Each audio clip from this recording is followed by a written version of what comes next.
L'hôpital de Takoum, dans l'est du Nigeria, propose des services gratuits de planning familial et de soins post-natal aux femmes réfugiées qui ont fui le conflit dans la région frontalière du Cameroun.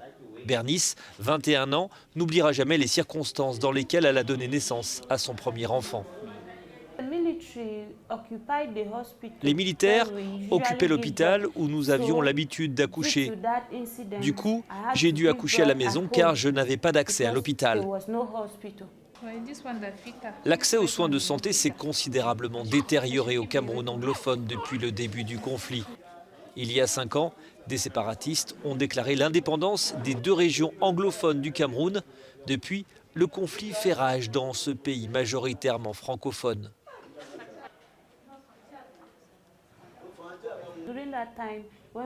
À une période, je me réfugiais à la ferme parce que je fuyais dans la brousse en attendant qu'ils quittent le village. Et dès qu'ils étaient partis, je rentrais à la maison. Mais ils finissaient toujours par revenir et à force d'entendre le bruit des fusils, on n'a qu'une seule envie, c'est de partir. C'est pourquoi j'ai économisé de l'argent et dès que j'ai pu, je suis parti. Selon l'ONU, au moins 1 million de personnes ont fui leur foyer en raison des combats. Le Nigeria a accueilli plus de 70 000 réfugiés. Les femmes qui fuient le conflit sont confrontées à de nombreuses difficultés, dont l'accès à des produits sanitaires lorsqu'elles ont leurs règles. Pendant sa fuite, Géraldine a dû utiliser les couches de son enfant.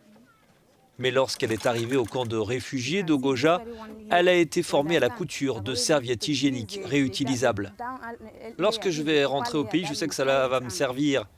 Pour le moment, notre statut de réfugié nous permet d'avoir des serviettes gratuitement, mais à mon retour au Cameroun, je sais que je vais pouvoir gagner de l'argent avec ces serviettes hygiéniques réutilisables.